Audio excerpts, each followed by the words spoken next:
अभी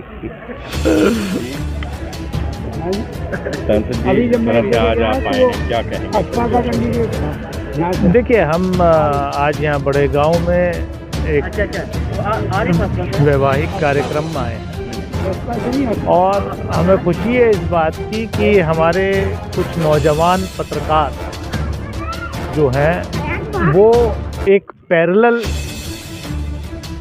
गोदी मीडिया को काउंटर करने के लिए एक पैरेलल सोशल मीडिया को स्ट्रॉन्ग कर रहे हैं। उसमें से ही एक पत्रकार जाकिर अली त्यागी हैं, उनके परिवार में आज यहाँ शादी है तो उसके लिए मेरा यहाँ आगमन हुआ है।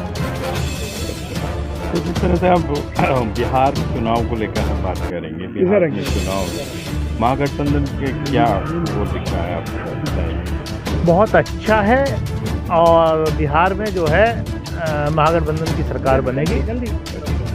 बिहार बदलाव के लिए वोट कर रहा है।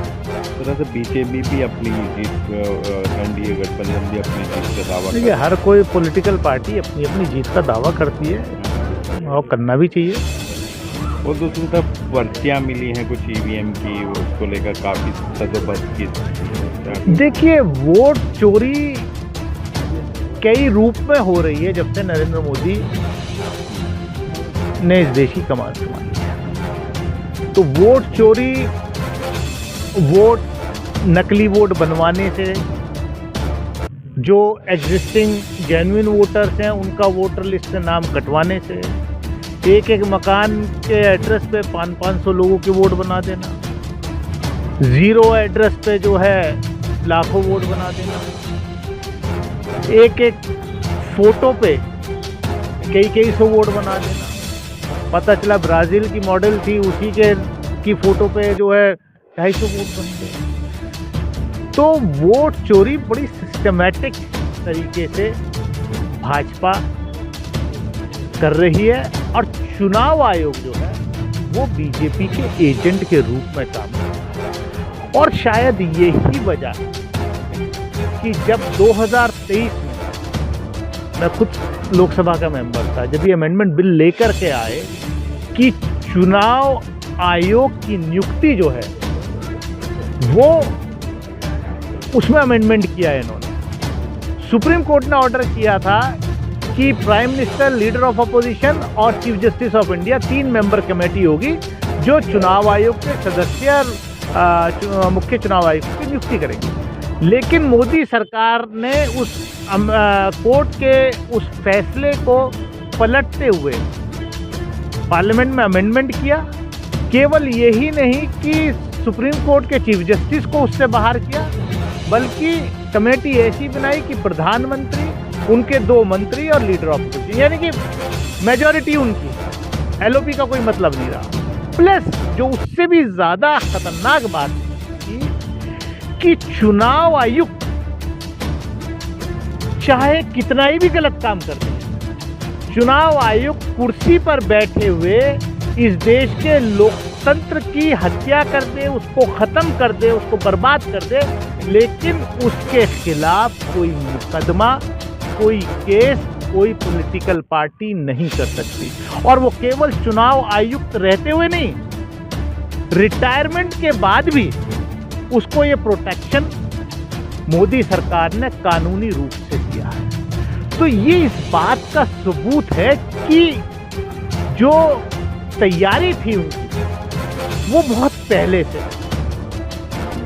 ये तो एसआईआर वगैरह ये तो एक बहाना है। जब अभी जब पहला टर्न हुआ है तो उसमें काफ़ी मतदाता आए हैं, उनकी शिकायत हुई कि उनका नाम काटा गया, तो फिर एसआईआर की कहाँ ऐसे में वैल्यू रह जाती है क्या? जब इस देश का प्रधानमंत्री झूठों का सरदार हो जाता, जब इस देश का प्रधानमंत्री डिवाइडर इन चीफ हो, जिसको टाइम्स मैगजीन ने छापा फ्रंट पेज पे, कि वो जिस तरीके के शब्दावली का प्रयोग करते हैं अपने भाषणों में, वो देश को बांटने की बात। मंगलसूत्र लूट जाएगा, कोई भैंस ले जाएगा, कोई नौकरी ले जाएगा, ये प्रधानमंत्री का इस तरह। झारखंड में चुनाव हो रहे थे, तो घुसपैठिए झारखंड में थे, वहाँ से बिहार चुनाव आ गया तो अब घुसपैठिए बिहार में पहुँच गए।